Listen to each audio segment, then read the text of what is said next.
Hey everyone, welcome to Throne Raw's Garage.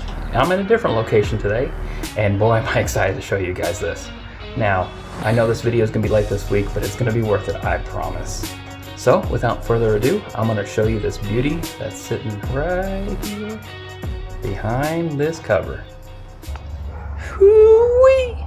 Here she is. Now, I hope you guys can see it. The sun is fighting me, and my really good friend Laura, her Corvette is super shiny, so you can see all the chrome reflection off of the wheels off the Corvette. Now this is a 1932 Austin 7, and she is gorgeous. She is a top hat saloon. The whole top will actually slide back so you can wear your top hat. Boy, is she pretty. Need to add some air to the tires. Let's look inside.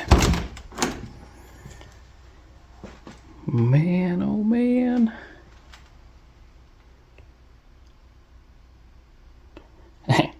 Spider webs. She has a right-hand drive, 4-speed.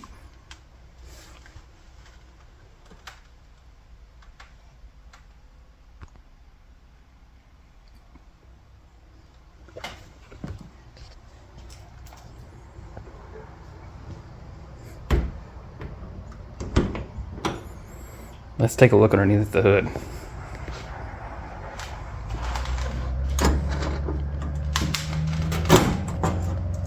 Been sitting quite a while.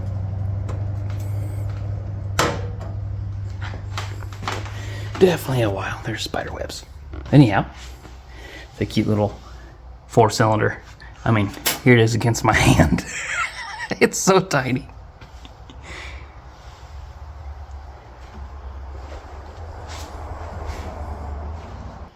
Alright, first things first, let's see how bad the fuel is in the tank. Now, last time it was ran was back in October 2015, almost to the date.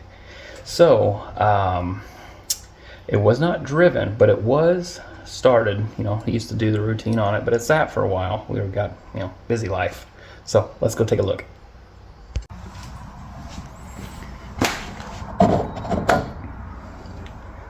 I don't know if we can see that in there. Ooh, you can smell it though. That's rough. Alright, does she have a drain? Yes, she does. Alright. Boy, this thing is super clean underneath. Minus the cobwebs. Let's get this fuel tank drained. Cramped quarters.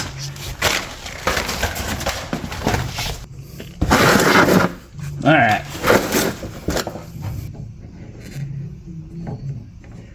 I have gloves on because I really don't want to smell like rotten fuel. And I'm pretty sure this fuel's rotten.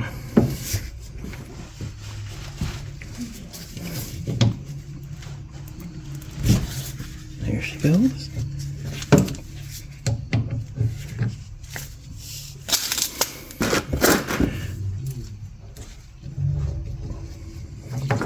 Whoa.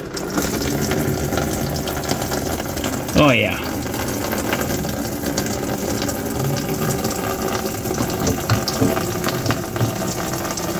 That's the good stuff. Now, it doesn't have a very big tank.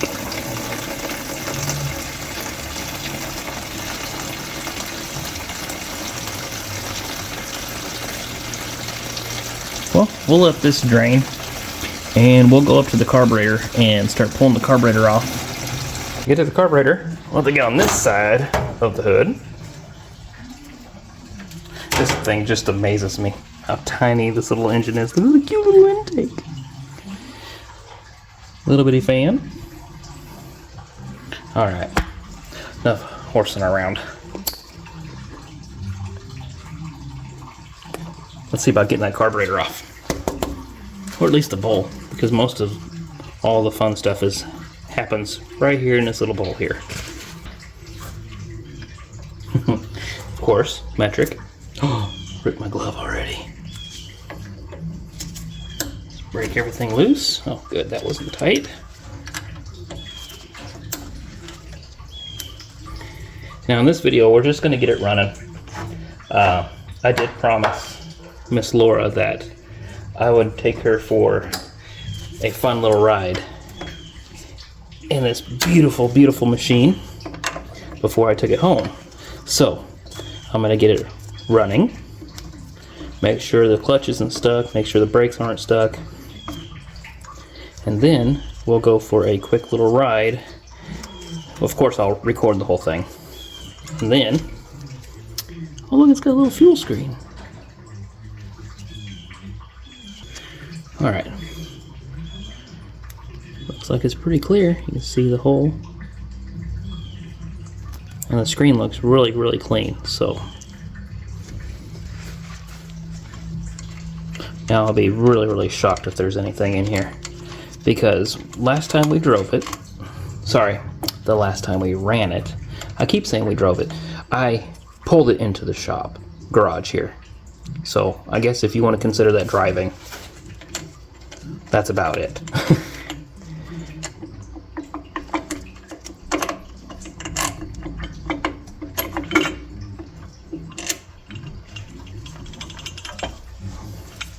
Alright, empty, just as I suspected. Nice little float. It's got the little main jet, drain, and it doesn't look too shabby down in there. I mean, it's got a little bit down in there, I don't know if you guys can see it.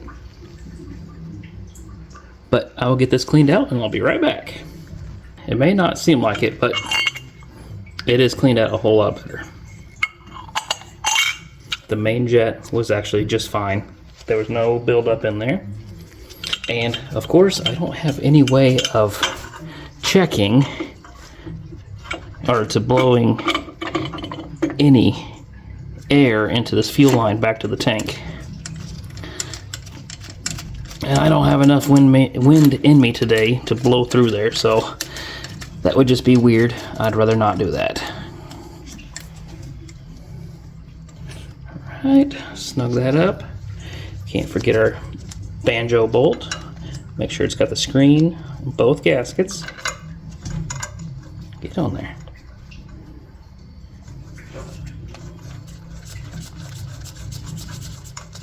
Perfect. Awesome.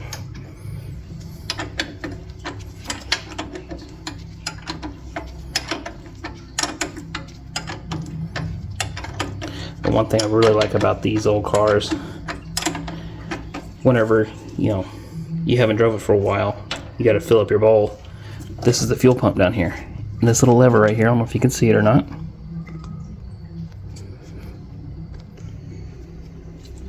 This little guy right here is a primer, and you'd be able to prime fuel from the fuel tank straight up to the carburetor, which makes it handy instead of cranking and cranking and cranking. Oh, that's another thing I forgot to mention. This car, 1932, was the first year for electric start for this vehicle. So this one actually has an electric start plus the crank start in the front. Now I don't know if the starter's any good. Last time I tried it back in 2015, I think the starter was super weak. It wouldn't work all that well, but the hand crank never failed on it. Alright, moving on, we're going to go over here, wherever it's at, right there. We're going to check and see if we have spark after we get the battery installed. The battery sits underneath the seat here. I'll show you. And it's a funky looking one, and of course it is a discontinued battery, so they no longer make this battery. Ooh, a little dirty. Just needs a vacuum. Shampoo. But I already stuck a different 6-volt back here, so I'm going to rig up some cables to be able to hook up to this dude so I can, be able to jump it over to this battery. So I'll get it all set up real quick. Now don't laugh. This is how I had to do it to be able to get that battery to maintain 6 volt. Because this is a 6-volt car, it is a positive ground. So now that it's all hooked up, Do we have any? Which one's the lights? Do we have a horn? Oh, we do.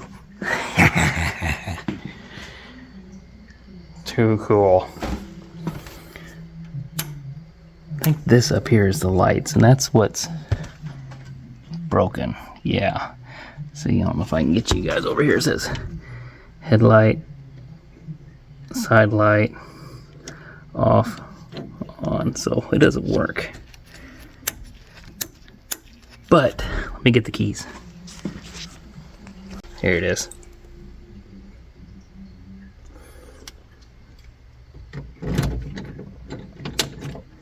Now, the starter is actually down here.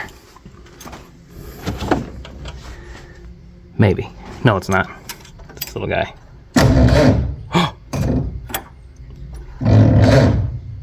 See, the starter is super weak. It doesn't want to get my other keys out of the way. It doesn't want to actually turn the engine over. That's all right.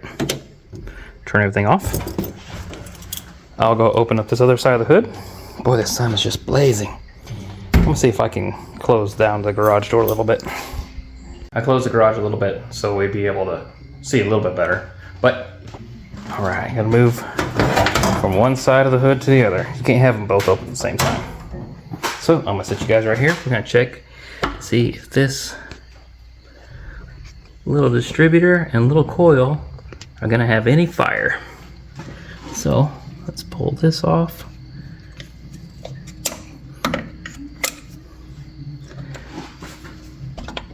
This is such a cute little distributor cap. All brass. Doesn't have any corrosion or anything. Probably good luck finding one. Set that right there. Let me turn the key on, we'll see if we have any fire.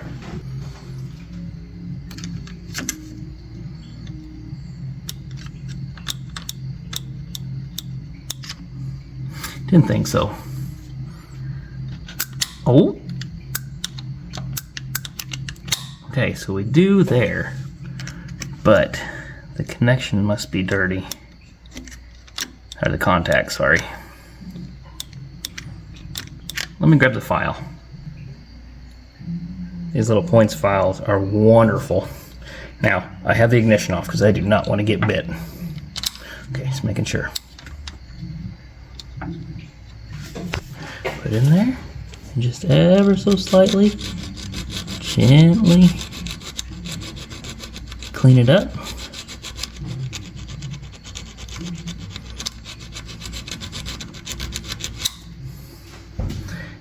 Wasn't all that dirty. There's a little corrosion on it. Now, you usually want to clean it off afterwards, but I don't have any paper or anything with me. I had seen somebody do this on another YouTube channel. They're just using a regular old dollar bill.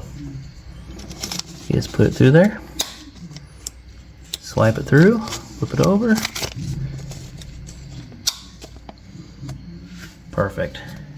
Now, I'm going to turn the ignition back on and we'll check. Woo! It's coming from everywhere else.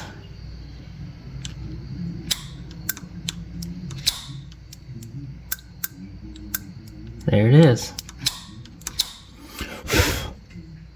Sometimes you gotta flick it too. I don't know if you guys can hear that or see it, but it's firing. I can hear it popping up here in the coil where I had my face really close, you know, because that's where you want to be. Put the distributor cap back on. Now, I know you can see this thing wiggling, and I will show you why. It's got this long, oh, hold on, there it goes. Got this long rod that runs up inside to the top of your steering wheel.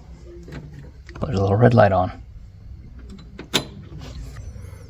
So you can actually advance or retard your timing. Also, with the gas, you can give it, you know, where it's a little bit richer. I don't know what the O and S stands for, but I do know that if you put it up here, sorry, that means more lean. That means more rich. I don't know why it's O or S. I'll have to look into that. Sorry, I'm all over the place with this car. I've been super excited to tinker with it and have been wanting to for quite a while.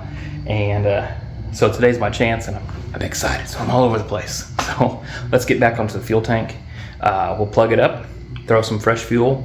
I got 91 octane, and I have the lead additive. Since this is an older engine, it doesn't have hardened valve seats. So you need the lead to help lubricate the whole top end of the engine. Especially with it being a flat top, it helps lubricate everything. So let's get to it. All right, back down under. Oh no, I lost my gloves. Oh well, don't get any on your hands. Don't get any on your hands. It's big enough. Use a tool. There's quite a bit of fuel in there. I sure hope the can that I brought to put all the rotten fuel in is big enough. For some odd reason, I feel like it's not. Alright, just a snug, because I want to re-drain out this fuel tank once we get it started, of course. Alright, already poured a little bit of lead additive in there. The whole bottle does 20 gallons. I'm only putting 2.5, so I just put a couple of ounces in there. And like I said before, this is the 91 octane.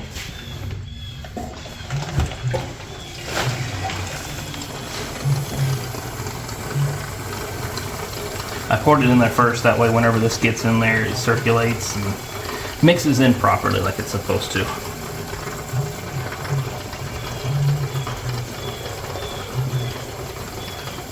We'll just hope that the primer on the fuel pump will pull this up and that there's no blockages in the fuel line. I didn't want to put a whole bunch of fuel in here because most of it is going to come right back out after I run it for a while, because I know whatever is in the tank is going to, you know, get loosened up from the fresh fuel. Put the nice little fuel cap back on it. Alright, let's move up to the front. Put the gas can down. Again, flip-flop from one side to the other. Oh, this little guy gets in the way once in a while.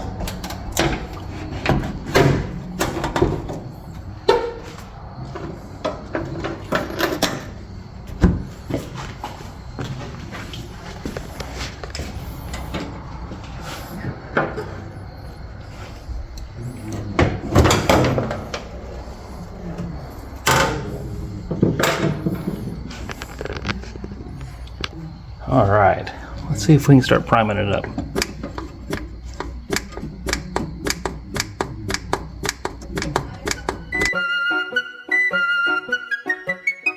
Maybe.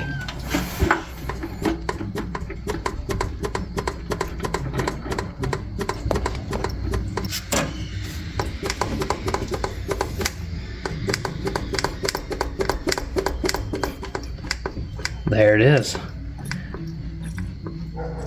You can hear it getting fuel into the bowl.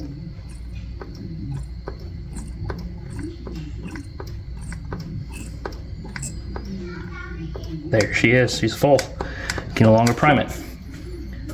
Wonderful. So this little wire right here is actually the choke. You pull it from inside, and this is your throttle. It revs up whenever you lift up. First, we have to check the oil before we start it. Ew, it's definitely dirty, but it is full. You know what this looks like? It looks like a gigantic cotter pin for a dipstick. How cool is that?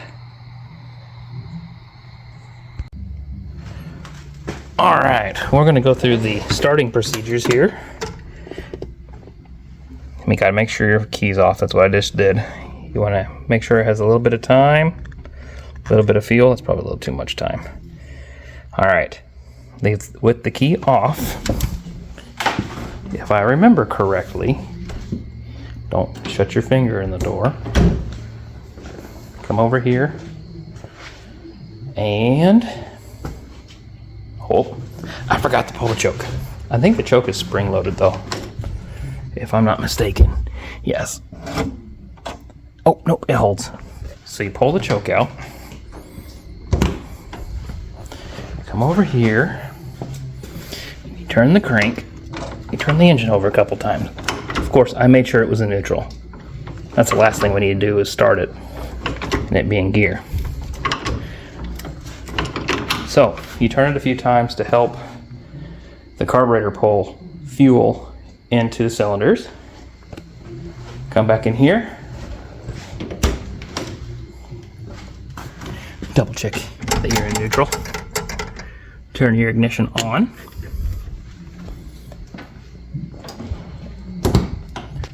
Moment of truth.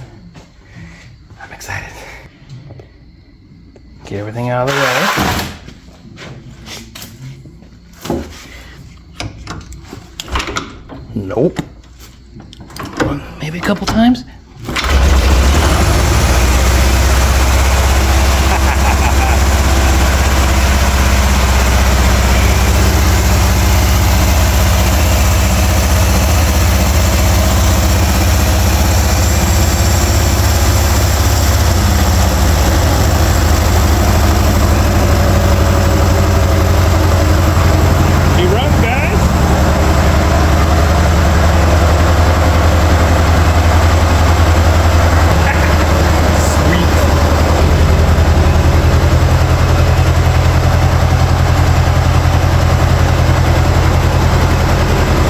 Check the oil pressure.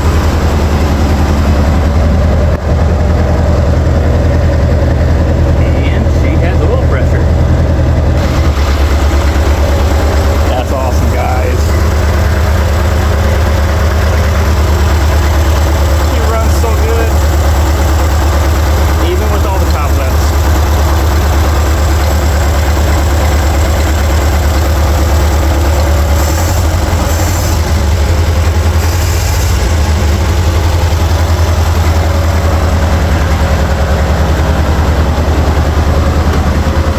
The timing a little.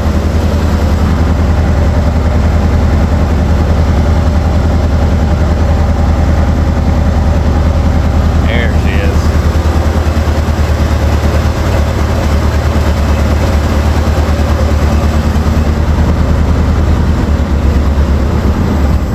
Uh-oh.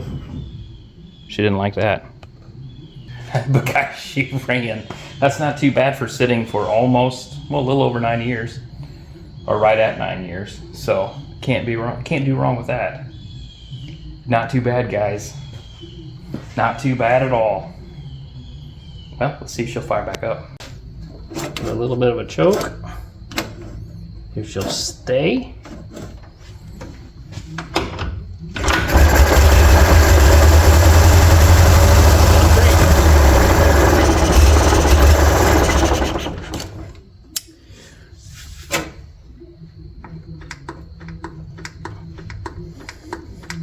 She might need a little bit of loving. Who knows when the last time it was actually, you know, new spark plugs or whatever.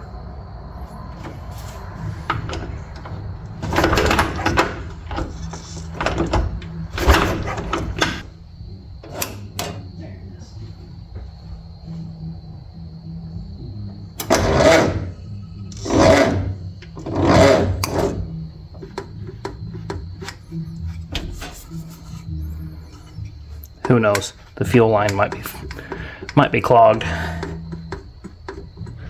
Oh yeah, she's not getting enough fuel. All right, I filled it with the fuel pump a little bit. Let's see if I can get you down there. And I got it to finally prime up some more fuel.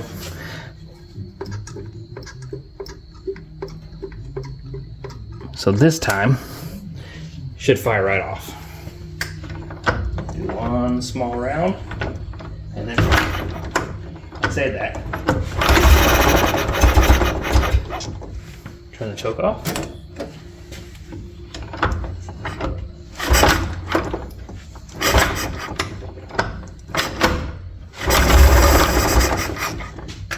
Maybe a little bit of choke.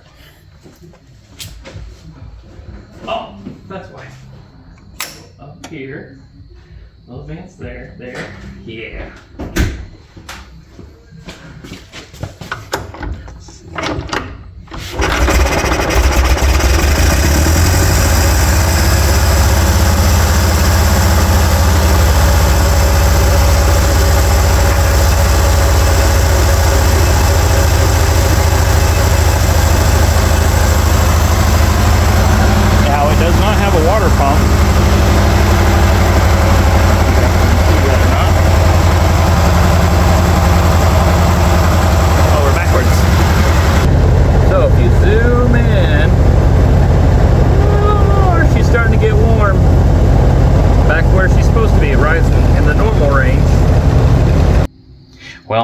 come to the final conclusion. I believe the diaphragm in the fuel pump is probably shot. Now, I mean, what do you expect? It's 1932. Who knows how old that fuel pump diaphragm is? It was probably rebuilt back whenever they had the car, you know, restored. So I'm gonna have to locate one of those. That might be fun. Give O'Reilly's a run for their money, see if they can do. But I doubt it. I'll probably have to get it from over in the UK, which is no biggie. And the ignition switch, so we can get the headlights to work. I'll probably get that on order too, but I'm super excited we got it running today. So that's the first step. This is just gonna be the first part of the video. The next one will be getting it running tip-top shape and giving Miss Laura a ride in it before I take it home.